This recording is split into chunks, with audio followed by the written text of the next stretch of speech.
There are moments in life where everything feels normal, quiet, steady, predictable. Moments when nothing seems out of place and the world feels almost safe. But those moments can disappear in a heartbeat. One phone call, one message, one unexpected change, and suddenly life is no longer familiar. That's exactly what happened to Amanda Halterman. For weeks, Amanda had been balancing her life as best she could, family responsibilities, filming, health recovery, and adjusting to her relationship. Viewers have seen her strength, her humor, and her resilience. But what they haven't seen is that behind all of that, Amanda was carrying pressure most people wouldn't survive. She had been trying to heal, not just physically, but emotionally. Her relationship with her boyfriend had been a bright spot, something she didn't expect at this stage in her life. Someone who made her laugh, understood her trauma, and didn't treat her like she was broken or fragile. For once, Amanda wasn't just a caretaker, a sister, or a reality TV personality. She was a woman falling in love. But love, in her life, never came quietly. Amanda's phone buzzed late one evening. She didn't think much of it. Messages came constantly, family group chats, producers, fans, random notifications. She almost ignored it. But something, instinct, intuition, or maybe dread, made her pick it up. It was a message she never expected. A short message. A concerning message. A message that made her entire world stop. Her boyfriend had been in an accident. At first, Amanda couldn't process it. Her brain froze. Her breath stalled. Her hands trembled. The words didn't feel real, as if her mind refused to accept them. She reread the message again. And again. Her heartbeat quickened, loud, violent, pounding as if trying to punch through her chest. Her first thought wasn't fear. It was denial. No, not now. Not him. Not another crisis. Amanda knew pain. She knew loss. And after everything she had fought through, the idea of losing someone she finally cared about shattered something inside her. She felt dizzy, like the floor had been ripped from beneath her. Her thoughts scattered, her breath tightened, and reality blurred. Then the panic hit. She grabbed her keys without thinking, pure instinct, pure emotion. She didn't care about her hair, her shoes, nothing. Her only focus was getting to him. The drive felt endless. Every red light felt personal, unfair, cruel. Her mind raced. Is he okay? How bad is it? Why didn't someone call sooner? Why wasn't she there? The hospital parking lot was chaotic. Flashing lights, rushed footsteps, doors slamming open and closed. The kind of environment most people avoid. But Amanda walked into it like a storm. Her voice shook as she spoke to the receptionist. "I'm looking for," and she said his name with fear she had never spoken out loud before. She expected the worst. She expected tragedy. She expected her heart to break. But instead, the nurse's response left her frozen, overwhelmed, breathless. "He's awake. He's asking for you." Those 7 words hit harder than the panic ever did. Amanda's knees nearly buckled with relief. It wasn't over. He was alive. She finally exhaled, deeply, painfully, like she'd been holding her breath for years, not minutes. But the fear wasn't gone. Because the moment she walked into his hospital room, everything changed. Seeing him sitting there, injured, bruised, vulnerable, made everything real. This wasn't a text. This wasn't a thought. This was the man she cared about, hurt, and she wasn't ready for that. Not again. Not after everything she'd already survived. She walked closer, slowly, feeling emotions collide.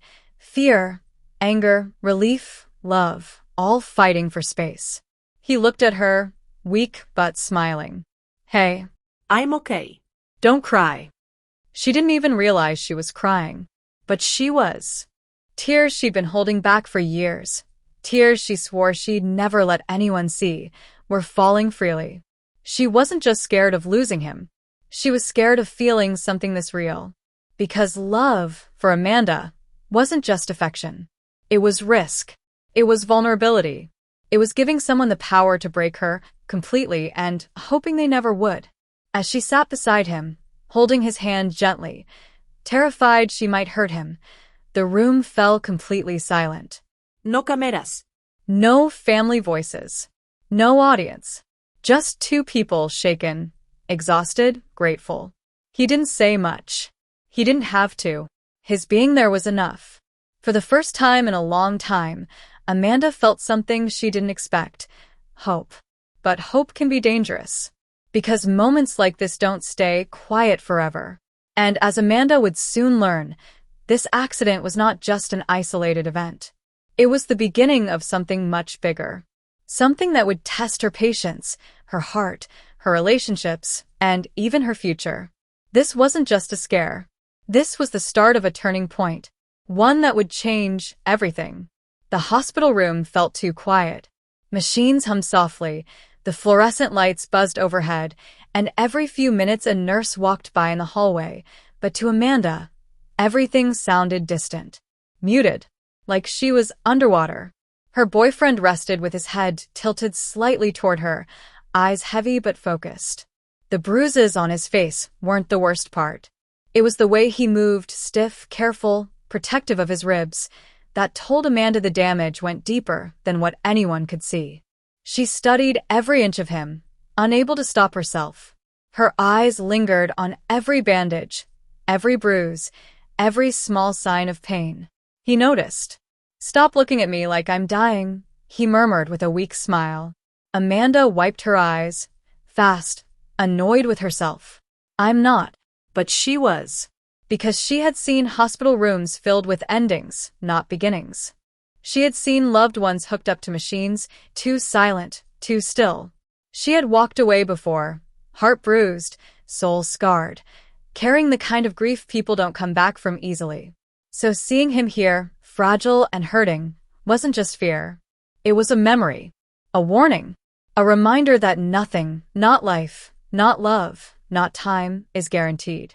Seconds passed. Then minutes. Neither of them spoke. Neither needed to. Finally, he shifted slightly and winced. Amanda instantly reached out. "Careful," she whispered, voice low, controlled, protective in a way she didn't expect. He chuckled, slow, pained, but still teasing. "Don't start acting like my nurse unless the uniform comes with it." Amanda rolled her eyes. "That's not funny." "Then why are you trying not to smile?" She wasn't. But he wasn't wrong. Even injured, even defeated by his own body, he found a way to make her breathe again. A knock interrupted them. Amy peeked inside, hesitant, unsure if it was the right moment. Behind her, Tammy hovered like security, arms crossed, face serious, the expression she saved for situations that threatened her family. "You good?" Amy asked softly. Amanda nodded, or tried to. "I'm okay." But Tammy didn't accept that answer. She stepped farther into the room, stared directly at Amanda, and said, "No, you're not." Amanda wanted to argue, but she didn't, because Tammy was right. Fear was still wrapped around her like a vice. Amy moved closer to the bed, her voice gentle. "We just wanted to see him and check on you." Her words were warm, no pressure, no judgment, just care. The kind of care Amanda rarely let herself receive. Her boyfriend lifted an eyebrow. "Guess I'm officially part of the circus now." Amanda elbowed him lightly. "Shut up." But everyone laughed, even Tammy, and for a moment, the heaviness in the room broke. As the conversation continued, the questions started. "What happened? Were you alone? Did someone hit you? Could it have been avoided?" He explained slowly. The accident, the details, the chaos, and with every sentence, Amanda's stomach tightened. It wasn't just random. It wasn't just unlucky. It was close. Too close. A few inches differently. A few seconds slower. A different angle. And he might not have been speaking at all. Amanda couldn't shake that thought. The room suddenly felt colder. Amy noticed. "You're thinking too much," she whispered. Amanda shook her head. No. "I'm just realizing how close this was." Her boyfriend reached for her hand again. Weak, but deliberate. "Hey," he said, steady and soft. "I'm still here." But that didn't ease her fear. Because just being here wasn't enough. She wanted him safe. She wanted certainty. She wanted something life never promised her. Later, after her sisters left and the room settled again, Amanda finally asked the question that had been burning inside her.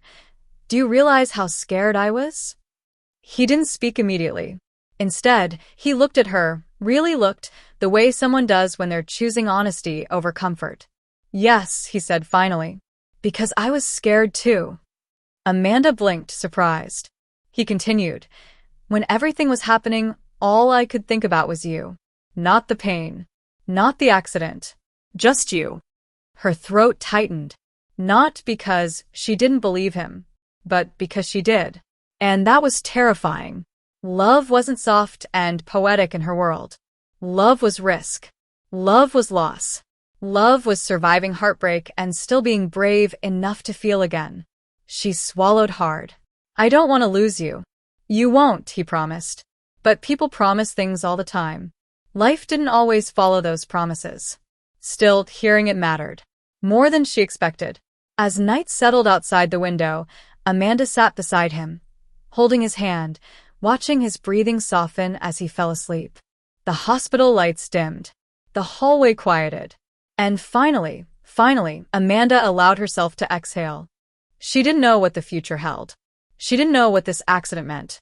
But she knew one thing. She wasn't running. Not from him. Not from fear. Not from the possibility of heartbreak. Because for the first time in a long time, someone was worth the risk. The world outside the hospital was dark when Amanda finally stepped out to breathe. The air was crisp, cold enough to sting her lungs, but it grounded her, pulled her out of the fear that kept looping in her mind. She leaned against the brick wall, arms folded, eyes staring at nothing. The parking lot lights flickered above her, one buzzing, one dim, one stubbornly bright. It reminded her of her family. Different. Chaotic. But still there. Her phone vibrated in her hand. "Amy. Envelope with arrow, we're home. Text if you need anything." "Tammy. Envelope with arrow, if someone up there tries to mess with your heart again, tell them they'll deal with me next." Amanda huffed a soft laugh, the kind that wasn't happy but thankful. She typed one simple message. "Envelope with arrow, love y'all. Ai fine." But she wasn't. Not completely. Fear doesn't disappear because someone says, "I'm okay."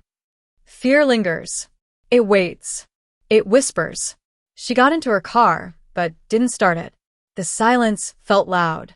Her hands gripped the steering wheel, knuckles white, breath shallow. This wasn't just about the accident. It was what it triggered.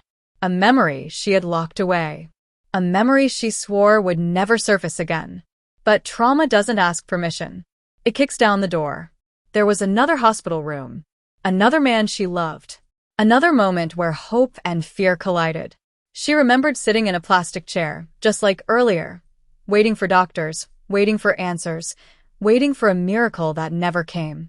She remembered praying, begging, promising things she could never deliver just for one more day, one more hour, one more chance. She remembered the beeping sounding slower, then stopping. The world didn't scream. It didn't explode. It just went quiet. Painfully quiet. And she left that room with a vow, never love someone so much that losing them could break you. But life didn't care about her vow. Because here she was again, loving someone she couldn't imagine losing. A knock on her car window snapped her back. Her heart jumped, but when she turned, she saw Chris standing there holding 2 styrofoam cups of coffee.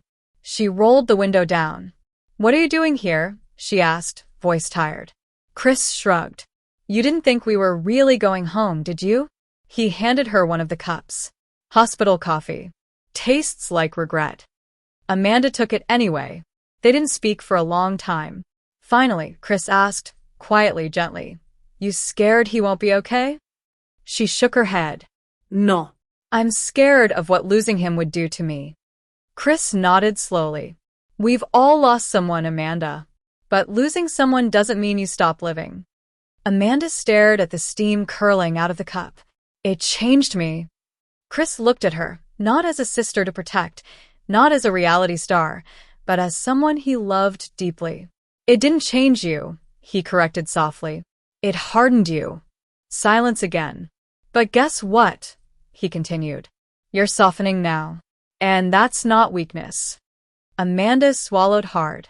Then what is it? Chris leaned against the car, crossed his arms, and gave her the simplest truth. It's healing. Those words hit her harder than anything else that night. Healing. Not breaking. Not losing control. Not repeating history. Healing. She exhaled, long, shaky, necessary. For the first time since the accident, her body felt lighter. I don't know how to do this, she whispered. Chris smiled, that stubborn, comforting kind of smile. You don't have to know. You just have to try. Amanda nodded slowly. Yeah, okay. Before he walked away, Chris said one last thing. Don't push him away just because you're scared. Some people are worth holding on to. Amanda watched him leave, and those words stayed with her. Some people are worth holding on to. She looked back toward the hospital. The man she loved was in that building, alive, breathing, fighting. And for the first time, she chose not to fear the love she felt. She chose to follow it. She got out of the car and walked back toward the entrance, slower this time, but steadier. Because fear may have walked beside her, but love was finally walking in front. The hospital halls were quieter now, the kind of quiet that felt heavy rather than peaceful. Most visitors had gone home. The overnight staff moved slower, and the lights were dimmed to a soft haze. Amanda walked toward room 214, the same room she had left earlier. But just as she reached for the handle, she heard voices inside. Not doctors. Not nurses. Arguing. Her heart kicked into overdrive. She took a step back, not out of fear, but confusion. Then she recognized the voice. Brian, Amy's husband. The very last person she expected to see here, hours after being taken away in handcuffs. Her stomach tightened. She slowly pushed the door open. There he was, sitting in a chair near the bed, hands still cuffed, guarded by 2 officers. And Tommy, her boyfriend, the man she nearly lost, lay weak in the hospital bed, watching the confrontation unfold. Brian turned the moment Amanda entered. His tone shifted instantly, no longer angry, no longer defensive. Cold. Calculated. Amanda, he said, almost smiling. We were just talking about you. She froze. Tommy swallowed hard and tried to sit up. Don't listen to him. One of the officers stepped aside, allowing Amanda into the room. Brian leaned forward, eyes locked on her like a predator studying prey. You know, he started, voice low and poisonous. People in this family talk a lot, but they don't listen. Amanda stayed silent, unreadable. Brian continued. Everyone acts like I'm the problem. Like I'm the danger. Like Amy would be better off without me. He laughed. Not the kind you hear in a comedy club, the kind you hear in a nightmare. But you? You're no better than me. Tommy tensed. Amanda, don't, she raised a hand, stopping him. Her voice was steady. What do you want, Brian? Brian leaned back, eyes narrowing. I want you to remember something. His voice dropped to a chilling whisper. Secrets don't stay buried. Not in this family. Amanda's jaw tightened. What secret? She asked, and she already hated that she needed the answer. Brian smirked. Oh, sweetheart, you know exactly which one. The room fell stone silent. Even the machines seemed to pause.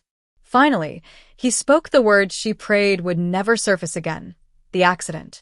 Amanda's blood ran cold. Her throat tightened. Her heartbeat became impossibly loud. Not this. Not now. Not here.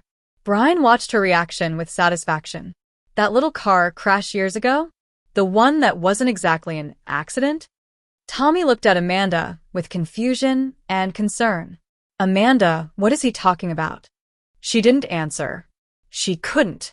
Brian lifted his wrists as the officers pulled him toward the door. Oh, don't worry, he said with a cruel grin. Your secret's safe for now. Amanda didn't move. Not when he walked past her. Not when the door shut. Not even when the footsteps faded. She was frozen, trapped between the past she buried and the future she wanted. Tommy slowly reached for her hand. Amanda, he whispered gently, look at me. She didn't. She couldn't. Whatever it is, he continued, You don't have to hide from me. Finally, she met his eyes. And in that moment, for the first time, he saw something she never let anyone see. Fear. Real fear. Not of Brian. Not of the accident. But of losing everything she fought so hard to rebuild. Tears welled, but didn't fall. I wasn't supposed to survive that night, she whispered. Tommy blinked, stunned. What do you mean? Like Amy would be better off without me. He laughed. Not the kind you hear in a comedy club, the kind you hear in a nightmare. But you? You're no better than me. Tommy tensed. Amanda, don't, she raised a hand, stopping him. Her voice was steady. What do you want, Brian? Brian leaned back, eyes narrowing. I want you to remember something. His voice dropped to a chilling whisper. Secrets don't stay buried. Not in this family. Amanda's jaw tightened. What secret? She asked, and she already hated that she needed the answer. Brian smirked. Oh, sweetheart, you know exactly which one. The room fell stone silent. Even the machines seemed to pause. Finally, he spoke the words she prayed would never surface again. The accident. Amanda's blood ran cold. Her throat tightened. Her heartbeat became impossibly loud. Not this. Not now. Not here. Brian watched her reaction with satisfaction. That little car crash years ago? The one that wasn't exactly an accident? Tommy looked at Amanda with confusion and concern. Amanda, what is he talking about? She didn't answer. She couldn't. Brian lifted his wrists as the officers pulled him toward the door. Oh, don't worry, he said with a cruel grin. Your secret's safe for now. Amanda didn't move. Not when he walked past her. Not when the door shut. Not even when the footsteps faded. She was frozen, trapped between the past she buried and the future she wanted. Tommy slowly reached for her hand. Amanda, he whispered gently, look at me. She didn't. She couldn't. Whatever it is, he continued. You don't have to hide from me. Finally, she met his eyes. And in that moment, for the first time, he saw something she never let anyone see. Fear. Real fear. Not of Brian. Not of the accident. But of losing everything she fought so hard to rebuild. Tears welled, but didn't fall. I wasn't supposed to survive that night, she whispered. Tommy blinked, stunned. What do you mean? Like Amy would be better off without me. He laughed. Not the kind you hear in a comedy club, the kind you hear in a nightmare. But you? You're no better than me. Tommy tensed. Amanda, don't, she raised a hand, stopping him. Her voice was steady. What do you want, Brian? Brian leaned back, eyes narrowing. I want you to remember something. His voice dropped to a chilling whisper. Secrets don't stay buried. Not in this family. Amanda's jaw tightened. What secret? She asked, and she already hated that she needed the answer. Brian smirked. Oh, sweetheart, you know exactly which one. The room fell stone silent. Even the machines seemed to pause. Finally, he spoke the words she prayed would never surface again. The accident. Amanda's blood ran cold. Her throat tightened. Her heartbeat became impossibly loud. Not this. Not now. Not here. Brian watched her reaction with satisfaction. That little car crash years ago? The one that wasn't exactly an accident? Tommy looked at Amanda with confusion and concern. Amanda, what is he talking about? She didn't answer. She couldn't. Brian lifted his wrists as the officers pulled him toward the door. Oh, don't worry, he said with a cruel grin. Your secret's safe for now. Amanda didn't move. Not when he walked past her. Not when the door shut. Not even when the footsteps faded. She was frozen, trapped between the past she buried and the future she wanted. Tommy slowly reached for her hand. Amanda, he whispered gently, look at me. She didn't. She couldn't. Whatever it is, he continued. You don't have to hide from me. Finally, she met his eyes. And in that moment, for the first time, he saw something she never let anyone see. Fear. Real fear. Not of Brian. Not of the accident. But of losing everything she fought so hard to rebuild. Tears welled, but didn't fall. I wasn't supposed to survive that night, she whispered. Tommy blinked, stunned. What do you mean? Amanda looked down at the floor, voice barely audible. That crash wasn't random. The machine beside his bed beeped loudly, reacting to the spike in his heart rate. You're saying someone? Amanda cut him off. No. She swallowed hard. It was me. Silence. Heavy. Crushing. She finally said the words she spent years running from. I did it on purpose. Tommy stared at her, not angry, not panicked, just stunned. Why? He whispered. She closed her eyes and her voice trembled. Because back then, I didn't want to live anymore. Tommy reached for her hand. Firm, steady, grounding. You survived for a reason. She met his gaze, vulnerable and terrified. And what if that reason is gone? Tommy shook his head slowly. It's not gone, he whispered.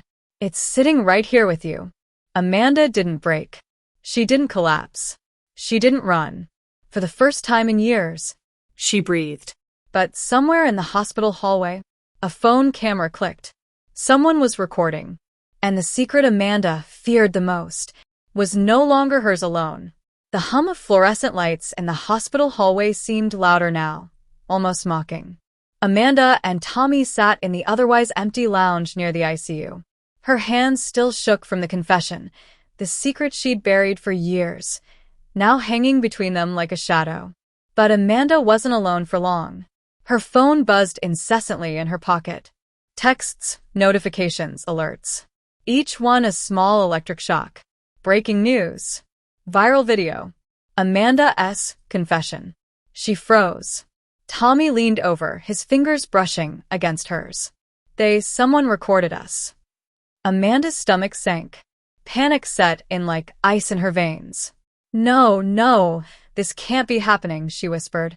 Outside, the rain picked up again, drumming against the windows as if the weather itself mourned what was about to unfold. The world was about to know the darkest corner of her past, the night she almost didn't survive, the accident that wasn't an accident. By the time they reached Amy's house, Amanda's phone was blowing up with notifications.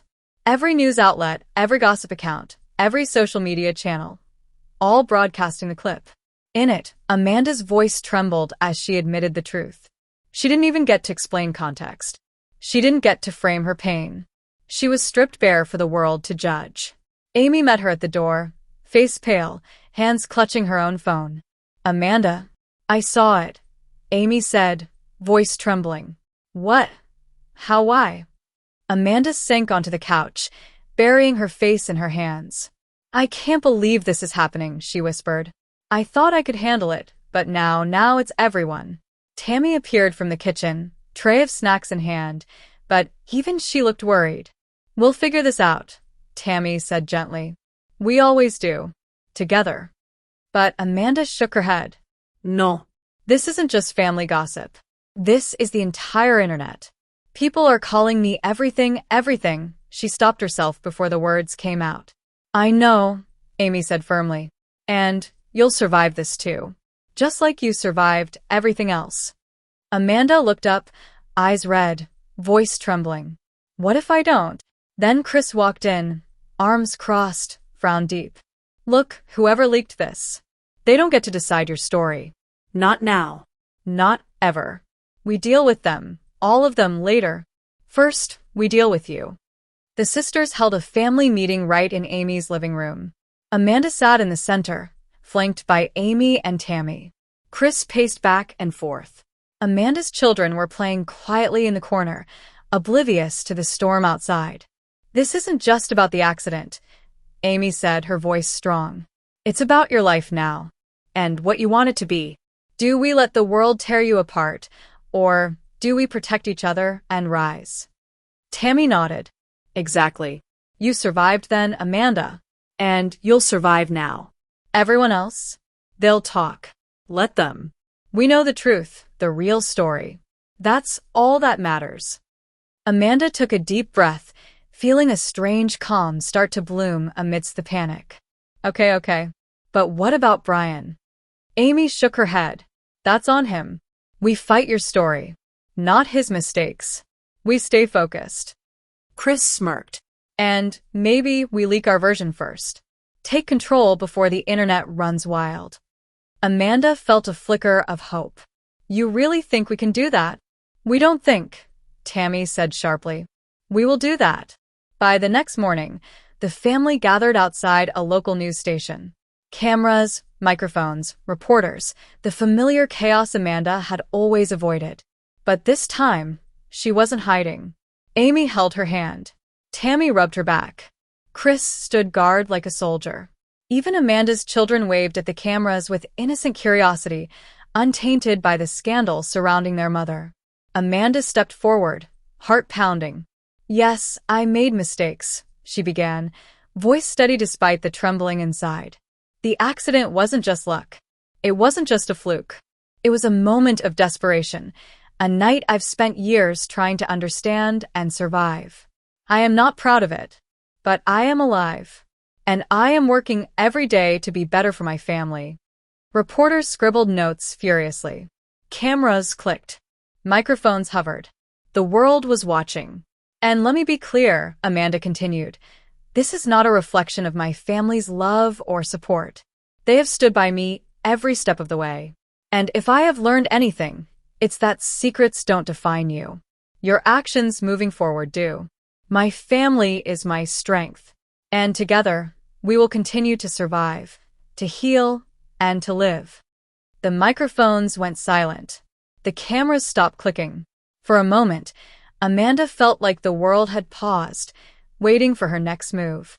And she smiled, not the fragile, fearful smile from before, but the one forged in storms and fires, the one that said, I am still here. I am still standing. I am still me. Of course, not everyone applauded. Social media exploded with opinions, debates, and harsh judgment. Some fans supported Amanda's bravery. Others attacked her without mercy. But the Slayton family was ready. They created a statement on social media, explaining Amanda's journey with context, the struggles she had faced, the mental health battles, and the love that held her together. Slowly, the tide began to turn. Public opinion shifted, if only slightly. Through it all, Amanda leaned on her sisters. On Amy. On Tammy. On Chris. On Tommy. Who, despite being weak in the hospital bed, stayed beside her, never leaving her side. She learned a critical truth in the days that followed. It wasn't the world's approval she needed. It wasn't the viral video. It wasn't even the whispers of strangers. It was her family, her support, her love. And for the first time in years, Amanda felt like she had enough. The secret Amanda confessed spreads faster than expected. New threats emerge online. A mysterious figure from Brian's past arrives. Tammy faces emotional setbacks during recovery. Amy navigates unexpected parenting challenges as her ex's drama intensifies. The Slayton sisters are about to realize that surviving the past is only the beginning. The real battle is keeping their family together in a world that never stops judging. The morning sun cast weak golden light over Dixon, but inside Amy's living room, darkness still lingered. Amanda sat curled on the couch, phone in hand, scrolling through notifications with a mix of dread and disbelief. Each alert was like a punch to the gut. Amanda's scandal. The truth about the accident finally revealed. 1,000-pound sister's drama explodes online. Her heart raced. Every comment, every clip, every message felt like the world was closing in. Tammy, still recovering from surgery, perched beside her with a blanket draped over her shoulders. You okay? She asked, voice soft but firm. Amanda shook her head. No. It's everywhere. Every news outlet, every feed, every comment section. I can't even think straight. Amy, standing near the window with her arms crossed, finally spoke. You can think straight. We're going to handle this. Together. Like we always do. But first, we need a plan, a real one, not just sitting here scrolling. It didn't take long.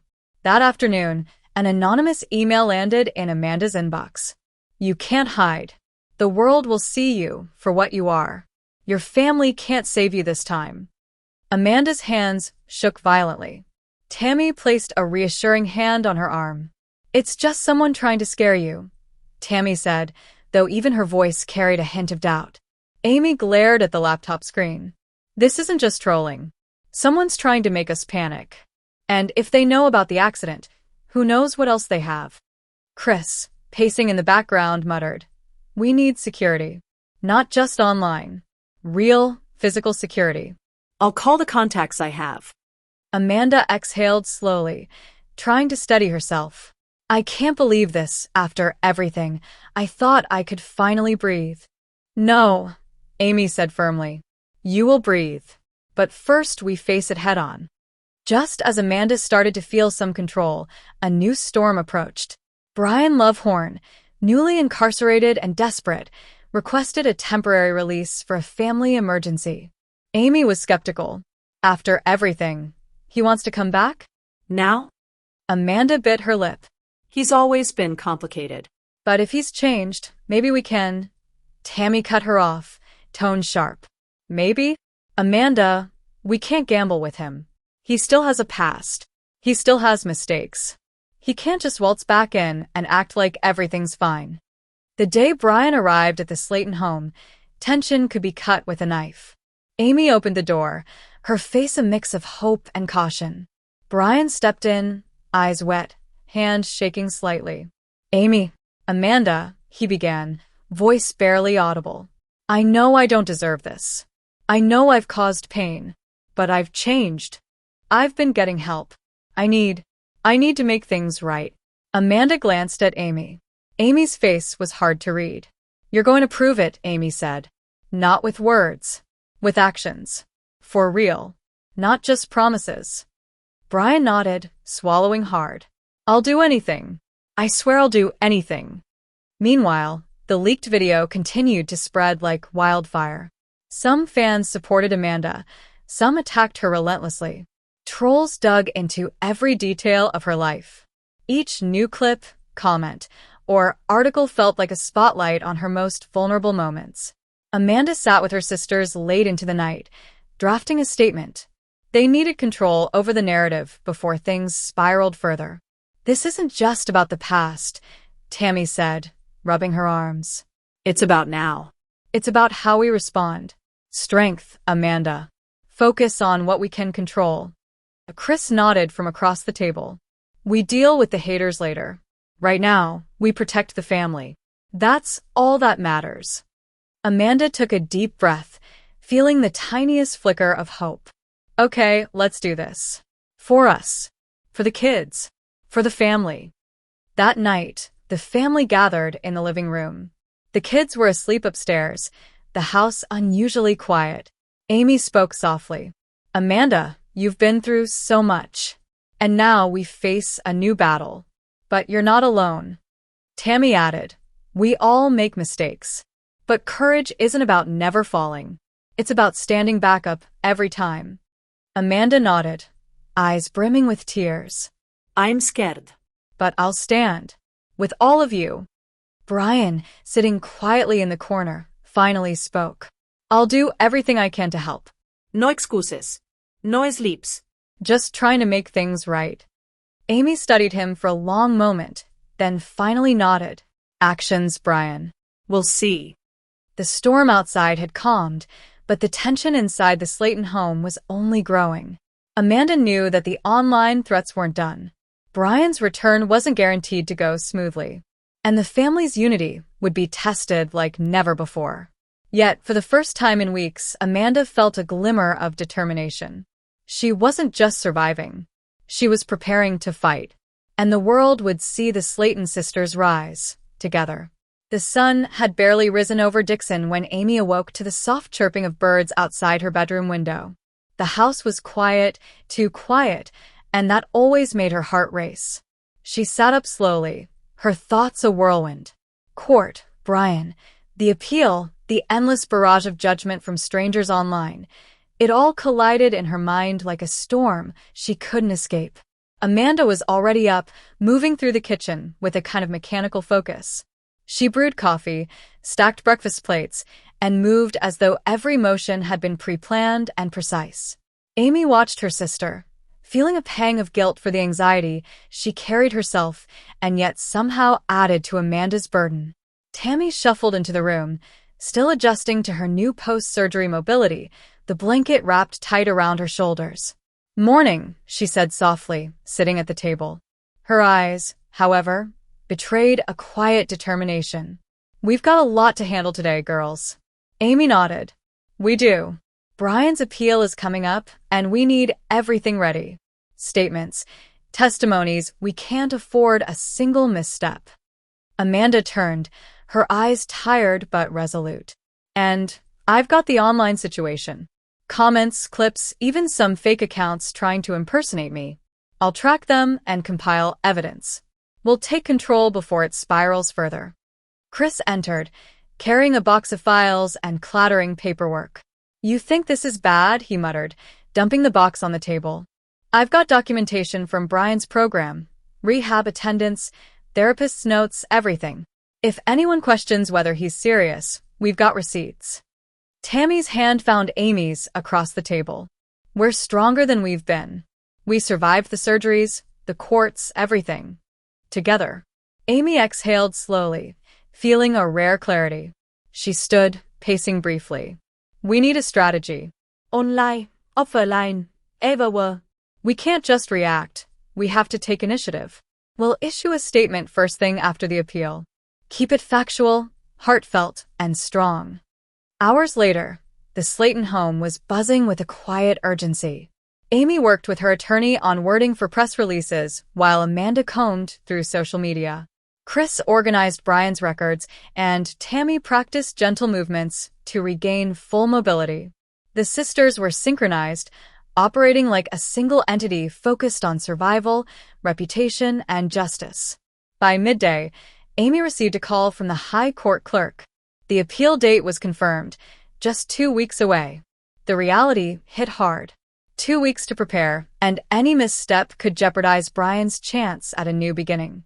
Brian, meanwhile, sat quietly in the corner, hands clasped. He seemed smaller, humbled by the ordeal. Amy glanced at him, remembering the tears in the courthouse months ago. "You're going to need to follow every step, every instruction without question," she said. "We all need to see the proof that you've changed. Not for me, not for the cameras. For you, for the kids, for everyone you've hurt." Brian nodded, his jaw tight. "I will. No excuses. I'll do everything necessary. I won't let you down." Even Tammy leaned in. "Actions speak louder than words. Show us, Brian. Every single day." That evening, after a long day of planning, the family gathered for a rare moment of peace. The chaos of kids, phones, and news outlets was temporarily paused. Amy looked around at her sisters, her brother, and even Brian. Despite the tension and the uncertainty of the days ahead, there was unity in the room, a fragile but undeniable force. Amanda broke the silence with a smile that didn't quite reach her eyes. "We're ready," she said quietly. "Not because it'll be easy, but because we refuse to fail each other. And we won't." Amy nodded, feeling the weight of her responsibility settle into a kind of resolve. "We fight smart. We fight together. And no matter what, we survive. That's non-negotiable." Outside, the sky was streaked with shades of orange and purple as the sun set over the Kentucky hills. The Slayton family, scarred but unbroken, knew the battles ahead wouldn't be easy. But for the first time in months, they were ready to face them. Not scattered, not fractured, but united. And deep in her heart, Amy felt a spark of hope she hadn't dared to feel in a long time. The fight for justice, for Brian, for themselves, was only beginning. The following morning, the sun rose over Dixon with a hesitant glow, as if uncertain whether to illuminate the day or hide behind clouds. Amy was already awake, sitting cross-legged on the edge of her bed, reviewing notes and evidence for Brian's appeal. The documents were stacked neatly, but her fingers trembled slightly as she flipped through them. Every detail mattered. Every misstep could cost them the chance at justice. Tammy appeared in the doorway, still dressed in her comfortable recovery clothes, a small smile on her lips. "Morning strategist," she said softly. "You've been at it since dawn?" Amy glanced up, her eyes tired but sharp. "Doesn't stop, Tam. 2 weeks, that's all we've got before the appeal. Every testimony, every rehab report, every bit of evidence has to be perfect. And I need to make sure it all paints the truth about him, about Brian. Tammy moved to sit beside her, placing a gentle hand on Amy's shoulder. You've got a point. But don't forget, he's not the only one being tested here. You've got to survive this too. Don't let the stress steal your breath. Amy exhaled, letting the words settle. I know, but this isn't just for me. For the kids, for Brian, for everyone who believes in second chances. Across town, Brian was preparing for a meeting with their attorney. He paced the small room, each step deliberate. He had been through months of reflection and reform, and now it all had to be presented with clarity and authenticity. No excuses, he muttered to himself. No mistakes. Make them see that I've changed. Back at Amy's home, Amanda had taken to managing the social front. She monitored news coverage, combed through social media, and prepared statements. The online world had a way of twisting stories, and Amanda knew that if they didn't take control, it would spin out of their hands. She paused to look at Tammy and Amy, feeling the weight of responsibility that had always been hers as the steadying presence in the family. Chris joined them with a stack of additional documents. All rehab records, character references, and community work, he said, spreading them across the table. Everything we have, Amy. There's no room for error. Amy nodded, her focus unbroken. We'll build the case brick by brick. Facts, evidence, testimony. Love and loyalty aren't enough on their own. We need proof. Solid proof. Later that afternoon, Amy received an unexpected message. One of Brian's therapists wanted to schedule a short video statement for the appeal. Amy stared at the phone, her chest tightening. It was a risk, allowing another voice into the public eye, but it could tip the scales. After a moment of deliberation, she nodded. Do it. Let's make sure they hear the truth. Tammy came over, her movements more confident than they had been post-surgery. You know, she said quietly, even after all this, we're still standing. You, me, Amanda, the boys. It's chaos, but it's ours. Amy smiled, allowing herself a brief moment of relief. Yeah, ours. And we'll protect it no matter what it takes. As the evening drew near, the sisters gathered in the living room. The quiet moments were rare these days, and they clung to them. Each knew the appeal would bring scrutiny, judgment, and pressure, but together, they had a kind of armor no one could break. Outside, rain began to fall again, gentle at first, then with a soft insistence, as if washing the world clean for the battles ahead. Amy watched the droplets slide down the window pane, thinking about resilience, forgiveness, and the fragility of life. Brian, Tammy, the kids, the family, they all depended on her. And for the first time in weeks, she felt ready. No matter what the court decided, no matter the chaos of media and public opinion, they had each other. That was the foundation. That was the strength. That was the truth. And in that quiet resolve, Amy felt something she hadn't allowed herself to feel in a long time. Hope. Amy spent the night restlessly, her mind cycling through every possible outcome of the appeal.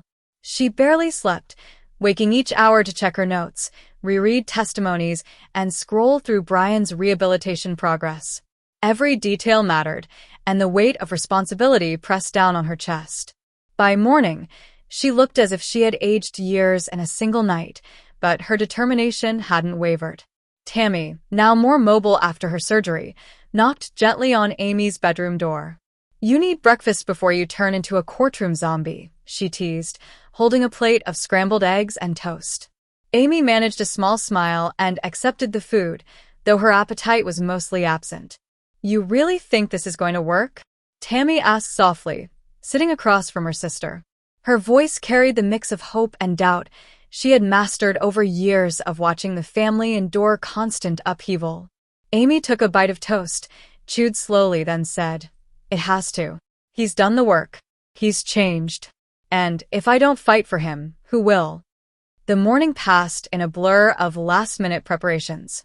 Amy reviewed her opening statement, rehearsed questions for witnesses, and double-checked her folder of evidence.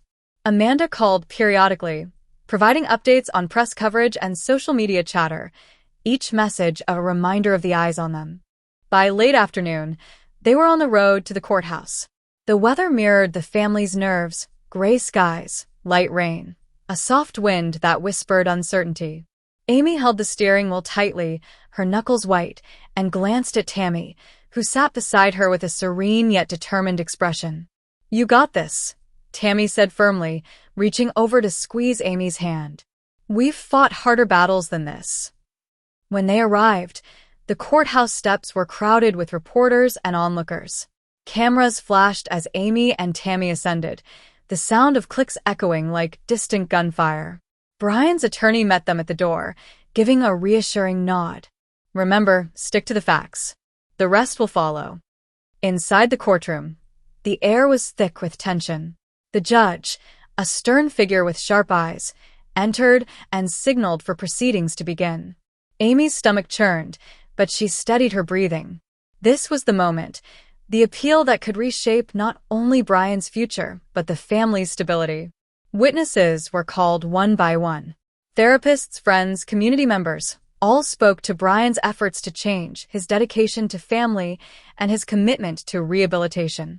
Amy's heart swelled with gratitude and relief with each testimony. Finally, Brian was allowed to speak. He rose slowly, his voice steady despite the emotional weight. "I know I've made mistakes," he began, "but I've worked to change. I want to be the husband, father, and man my family deserves. Please, let me continue on this path." The courtroom fell silent.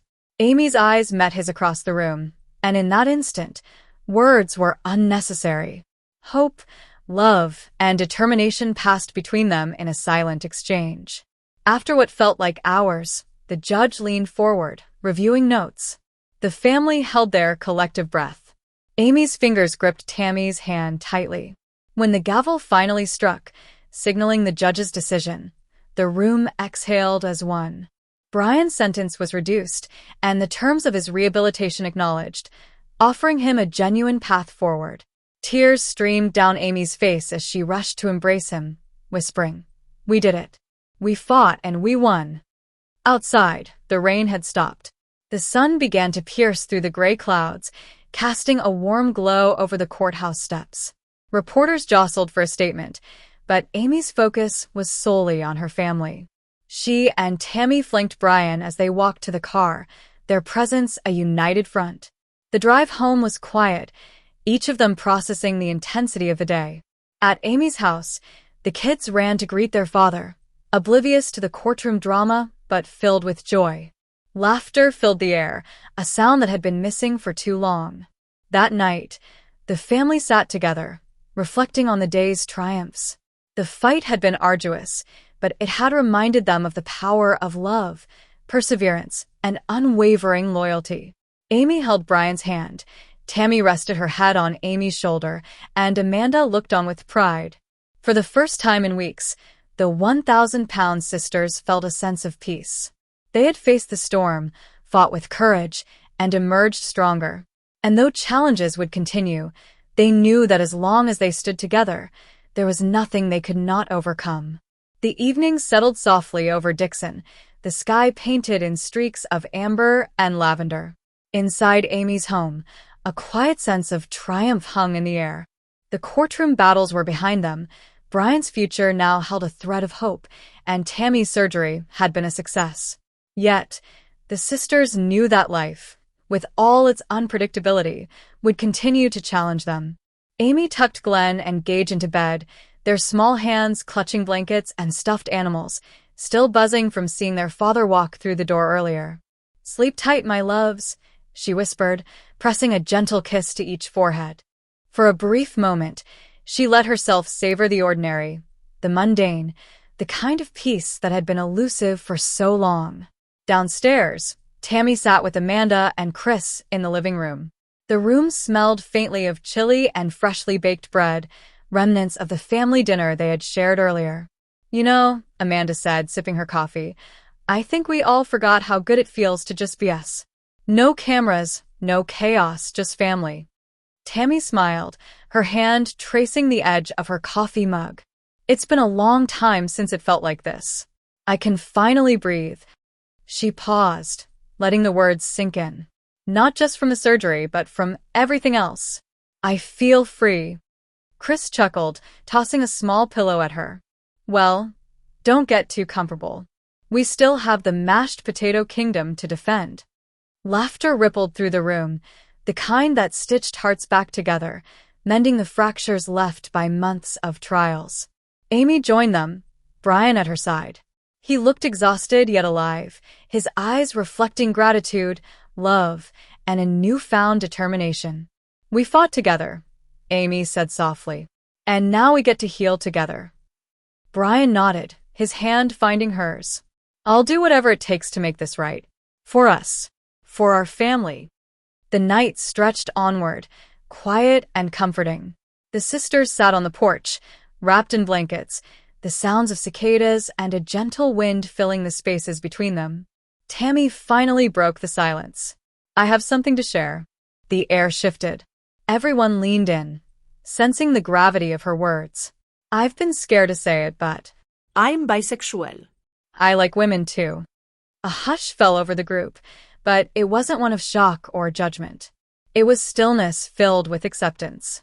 Amy reached over and hugged her sister tightly. You are my sister.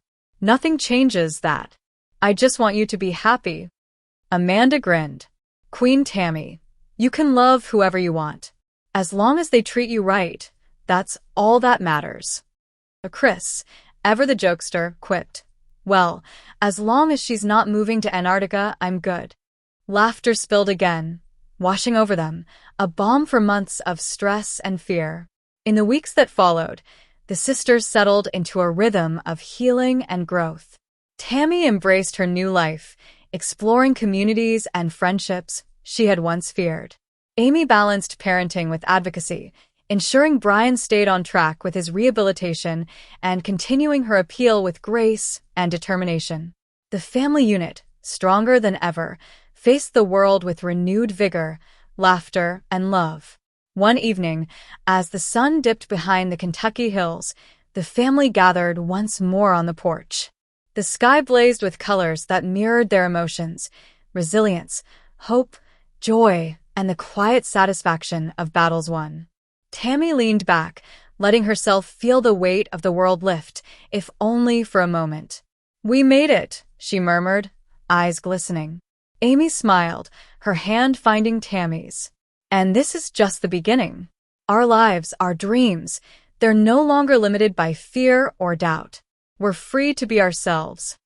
Brian joined them, wrapping an arm around Amy. And we do it together. Always. The camera would pan out if this were a show, capturing the family in their quiet victory. No shouting, no drama, just connection, healing, and the unbreakable bond of the 1,000-pound sisters. They had faced trials, endured heartbreak, and confronted fears that could have crushed them. Instead, they emerged stronger, unified, and filled with hope. As the night deepened, stars twinkling above the Kentucky hills, Tammy whispered to the wind, I can breathe at last. And truly, for the first time in her life, she could. Life would continue to throw challenges their way, but the sisters had learned a truth that no surgery, courtroom, or heartbreak could ever undo. Together, they could face anything. The next chapter was waiting, and they were ready. The morning arrived quietly, a contrast to the storm of emotions the Slayton household had weathered the previous days. Sunlight spilled through the kitchen window, illuminating the worn wooden table where Amy sat with her laptop open and a stack of legal documents beside her. Her fingers hovered over the keyboard, hesitant, almost afraid to begin. The High Court appeal loomed like a shadow over her thoughts, but today, she reminded herself, she wasn't alone. Tammy joined her, a cup of tea in hand, the steam curling into the morning air. You look like you didn't sleep, she said softly, settling into the chair across from Amy. I didn't, Amy admitted, rubbing her temples. I was thinking about everything, Brian, the boys, the appeal. I keep asking myself if I'm doing enough, if this is even going to change anything. Tammy reached out and took her sister's hand. Amy, listen to me. You're doing everything you can. You've fought for him, for the kids, for yourself. That's all anyone can ask. We'll handle the rest together. Amanda appeared at the doorway, leaning casually but with a seriousness in her gaze that only came from understanding the stakes. Morning, sisters. Time to face the world, and maybe scare it a little. She grinned, trying to lighten the mood. Amy laughed softly, a sound that was more relief than amusement. Thanks. I needed that. The day unfolded with quiet determination. Amy and her team of attorneys pored over case files, character testimonies, and evidence of Brian's rehabilitation efforts. Every page was a reminder that justice could be argued, that change could be proven. Outside, the boys played in the yard under Chris's watchful eye, their laughter echoing through the neighborhood and easing some of the tension that had clung to the house for weeks. Tammy, meanwhile, was recovering from her surgery. Each movement was a victory, a stretch of her arms, a step toward independence, a moment of triumph over the years of self-doubt that had bound her. I never realized how heavy I carried myself before, she said quietly, more to herself than anyone else. Not just the weight, but the shame, the fear. Now it's like I can finally breathe. Hours turned into evening, and the family gathered in the living room for a quiet dinner. The chaos of toys, spilled drinks, and unfinished homework was present but muted, a testament to the small victories they had claimed that day. Amy's phone buzzed constantly. Updates on court filings, news alerts, and supportive messages from fans who had followed their journey. At one point, Amy paused, looking around the room at her sisters, her brother, and her children. You know, she said softly, we've been through so much, but we've survived it all. Together. And somehow, it feels like we're just getting started. Tammy nodded, a serene smile on her face. We have to remember this, the good, the bad, the scary, the hopeful. This is what makes us who we are. The night closed around them like a protective blanket. Stars dotted the sky above, twinkling with a quiet promise. Outside, the wind carried the sense of fall, a mixture of crisp leaves and distant wood smoke. The family lingered on the porch for a while, sharing stories, laughter, and a sense of gratitude that had been rare in recent months. Amy finally turned to Tammy, her voice tinged with both determination and softness. You fought for your life, Tammy. And I'm going to fight for Brian. And for us. We deserve this chance. Tammy reached out, squeezing her sister's hand. And we'll do it together. Always. As the night deepened, the Slaytons reflected on what they had endured, the surgeries, the court battles, the revelations, and the love that had held them together.